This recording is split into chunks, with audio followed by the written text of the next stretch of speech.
주식을 하다 보면 손실에 대해서 민감해져야 된다고 생각합니다. 그렇다고 너무 민감하다면 자신 있는 매매가 나오지 않을 것이고 좋은 종목도 빠르게 매도하는 상황이 나오게 됩니다.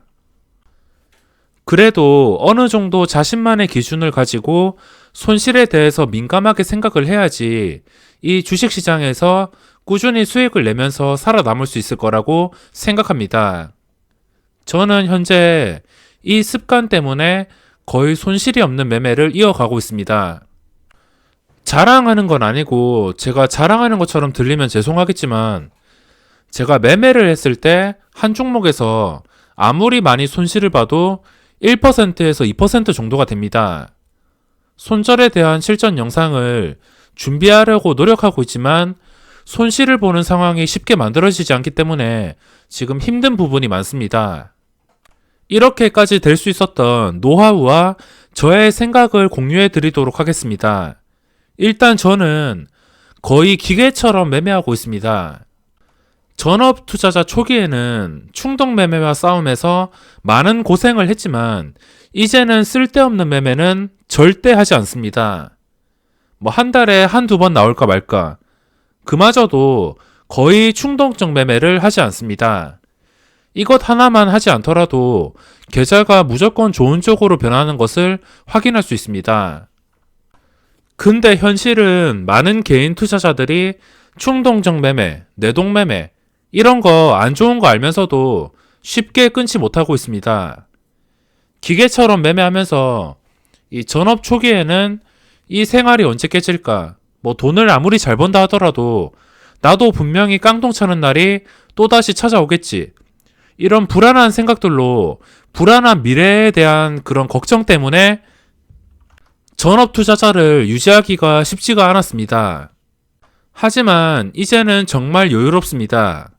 왜냐하면 충동적 매매에서 완전히 벗어났고 손실에 대해서 자유로워졌기 때문에 정말 마음이 편하고 여유롭습니다. 불안한 미래가 아닌 그냥 매일 직장 다니는 직장인들과 다를 것 없이 출근해서 바쁜 하루를 보냅니다. 하루 동안 손실이 나도 큰 걱정은 없고 수익이 나더라도 별 감흥은 없습니다. 그냥 일상이 되어버린 상태이고 원칙만 지키고 기계처럼만 매매하더라도 알아서 누적 수익이 쌓인다는 것을 알기 때문에 정말 마음 하나는 편해진 것 같습니다. 물론 제가 수십억 수백억 부자는 아니며 제 그릇이 거기까지 크지는 않지만 손실에 대해서 벗어났다는 게 그렇게 마음이 가벼울 수가 없습니다. 최대한 현실적으로 생각을 하고 타협하고 이 시장과 완전히 한 몸처럼 적응이 되었습니다. 이렇게 마음 편하게 진짜 주식으로 편하게 돈을 벌기 위해서는 손실에 대해서 엄격하고 민감해져야 된다고 생각합니다. 이거 손실 하나씩 매매일지를 작성하고 엑셀이나 노트에 적어가면서 기록을 한다면 내가 한 달에 이만큼 돈을 쓸데없이 날리는 것, 그리고 날리지 않아야 될 돈을 굳이 날리는 것, 이런 것들을 하나씩 따지고 본다면 손실이 자연스럽게 줄어들면서 매매 습관을 좋은 방향으로 찾아갈 수밖에 없습니다.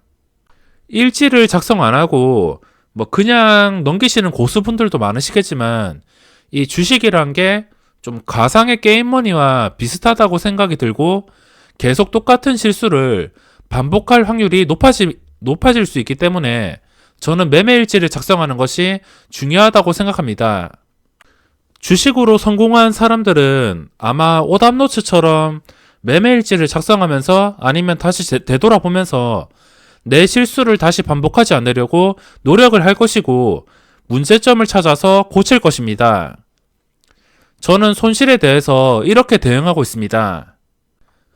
먼저 저는 저만의 기준이 있습니다.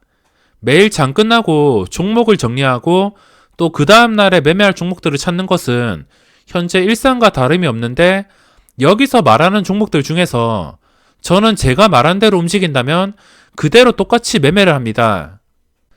단 저도 개미이기 때문에 현실의 벽을 체감하고 있습니다.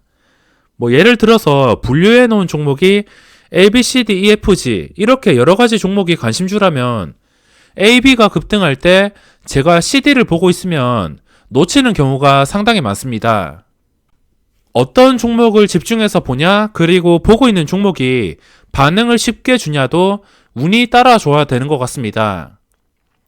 종목을 놓치는 거 말고는 제가 말한 그대로 똑같이 대응하고 있습니다. 제가 항상 장 끝나고선 영상에 올려드리는 것처럼 이거는 여기를 지켜주면은 사겠다, 뚫어주면은 사겠다, 그 다음날에 똑같이 대응하고 있습니다. 제가 말하는 기준선이나 아니면 무엇을 지켜주고 무엇을 뚫어줘야 되는 것, 나름 이 시장에서 살아남으면서 제 기준이 생긴 것이고, 그 가격에 의미가 있으며 뚫어준다면은 주가가 크게 반등을 해줄 가능성이 높은 자리이기 때문에 그 자리로 대응하고 있습니다. 이렇게 분류해 놓은 주식이 원하는 조건에 맞아떨어지거나 장중에 기회가 온다면 저는 곧바로 매수합니다. 시장 상황이나 자신감에 따라서 한 종목에서 1,000만원 넣을 때도 있고 1억 넣을 때도 있습니다.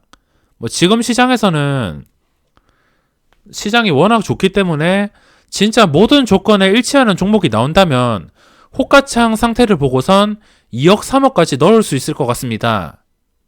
2억 3억치 넣으려면 그 2억 3억치 한호가 두호가에서 받쳐주는 물량이 있을 때만 넣을 수 있을 것 같습니다.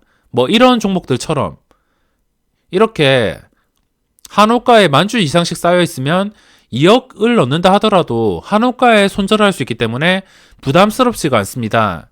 그래서 종목과 호가창 상태를 보고선 비중을 좀 적극적으로 조절할 수 있을 것 같습니다. 매수할 때까지는 기계처럼 매수를 합니다. 매수하기 전에 손실에 대한 생각도 하지만 이 손절을 정할 때는 호가창을 보면서 계산합니다. 제가 다른 요소들도 많이 보지만 장중에 호가창도 정말 중요하게 보는 것 같습니다.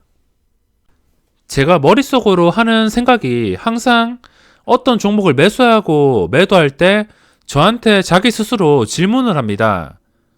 이거는 여기서 괜찮은가? 떨어지지 않겠는가? 그냥 사놓고선 무조건 오르기를 바라는 게 아니고 좀 현실적으로 대응을 하고 있습니다. 이게 여기서 매수했는데 못 버티면은 이 호가창에서 매수 대기 물량을 이만큼 잡아 먹겠구나. 주가가 어디까지 밀리겠구나. 이런 좀 사소한 것까지 신경을 쓰고 있습니다. 제가 매수하고선 매수를 하는 것 자체가 오를 수 있다고 생각을 해서 매수하는 건데 올라야 될 자리에서 못 오르게 된다면 차트는 순식간에 무너지겠구나 생각하면서 손절을 합니다. 그리고 제 매매 영상을 보시면 항상 제가 매수한 다음에 몇 초 안 있어서 아니면 매수하자마자 주가가 바로 반응을 주면서 올라가는 것을 볼 수 있는데 의미 있는 자리를 뚫어 주었기 때문입니다. 제가 말하는 의미 있는 자리는 지금 종목들을 하나씩 설명드리면서 이거를 뚫어 줘야 된다, 이거를 지켜줘야 된다, 그런 것들이 다 의미가 있는 자리라 생각합니다. 이렇게 말을 하다 보니까 좀 복잡하게 되어버렸는데 내용들을 간단하게 정리를 하자면 저는 주식을 매수할 때 이 주식이 내가 사는 자리에서 반응을 줄 것 같다, 이런 확신을 가지고 매수를 합니다. 당연히 확신을 가지고 매수했으면 반응을 줘야지 정상이라고 생각합니다. 제가 매수한 뒤에 만약에 반응이 없거나 다시 매수가를 깨거나 좀 내가 매수한 가격에서 좀 호가창이 불안정하거나 여러 가지 상황들이 맞지 않고 예상했던 대로 흘러가지 않는다면, 그리고 매물벽도 두터워진다면 저는 곧바로 손절합니다. 그래서 제 매매일지나 종목을 보시면 손실본 종목이 소수점이거나 대부분 1%입니다. 거의 2%를 잘 넘지 않고 한 1% 이내로 끊어내는 것 같습니다. 지금 수수료 세금이 말도 안 되게 비싸지만 저는 어쩔 수 없이 손절을 합니다. 물론 이 손절이 언제나 오를 수는 없습니다. 최근에 셀리버리에서 매매를 실패했는데 이것도 짧은 시간을 버티지 못해서 이 급등 구간을 완벽하게 놓쳐버렸습니다. 이렇게 가끔 실패해서 아쉬운 경우도 많지만 아쉬워가지고 원칙을 깨버린다면 이리저리 끌려다니면서 손실 볼 확률만 더 커지기 때문에 내가 대응한 것과 다르게 흘러가더라도 동요하지 않는 게 중요합니다. 현재 우리나라 시장이 수수료 세금이 말도 안 되게 비싸지만 저는 그냥 손절을 합니다. 예를 들어서 3천만 원치 사면 대충 8만 원 정도인데 이 8만 원이 절대 작은 돈이라 생각하지 않습니다. 하지만 어쩔 수 없이 손절을 합니다. 왜냐하면 제가 좀 상승을 기대하고 매수했는데 오르지 못한다면 내려갈 가능성이 많은데 여기서 상승에 실패하고 내려가게 된다면 마이너스 2%, 3%까지 내려가는 경우가 많기 때문에 8만 원을 아끼려다 100만 원이 날아가는 경험을 할 수 있습니다. 그래서 어쩔 수 없이 손절을 하고 있습니다. 그리고 무조건 버티다가 최악의 상황에는 하루 만에 마이너스 5%. 그러니까 8만 원에 그냥 팔아치울 수 있는 것을 100만 원, 200만 원 이렇게 손실을 볼 수 있습니다. 이 손실 본 100만 원, 200만 원이 다시 수익 봐서 복구는 그렇게 어렵진 않겠지만 이 행동들이 계속적으로 반복된다면 장기적으로 계좌에 악영향을 미칠 수밖에 없습니다. 그리고 만약에 손절을 빠르게 못했을 경우에 지시해 줄 때까지 일단 떨어질 때 지시를 해주는 자리까지 버텼다가 지시 이후에 당연히 다시 매수세가 몰릴 수밖에 없습니다. 그래서 매수가까지 반등할 때 매수가까지 반등 못하는 경우도 많지만 최대한 근처까지 반등할 때 아니면 탄력이 최대한 붙을 때까지 끊긴 다음에 바로 매도를 하던가 최대한 본전만 챙기고 매도하고 있습니다. 나름 분석하고 계획해서 제대로 된 자리에 들어갔다 하더라도 생각대로 안 되는 경우가 상당히 많습니다. 이 한 번 실패한 종목은 어차피 다시 본전만 찾아도 다음 기회가 오기 때문에 본전만 찾는 거에 만족을 해야 됩니다. 이렇게 저는 제가 확신을 가지고 매수하면서 내 확신을 깨버리는 움직임이 나올 경우에는 빠르게 수수료 세금만 내고선 정리합니다. 빨리 정리하면 어차피 종목은 많고 다음 버스는 계속 오기 때문에 수수료 세금만 내다 보면 언젠간 수익이 터집니다. 이렇게 제가 편하게 매매할 수 있는 비결이라 할 수 있습니다. 이런 마인드와 대응의 가장 큰 장점은 하락장과 상승장 상관없이 수익이 가능하며 항상 마음이 편하다는 것입니다.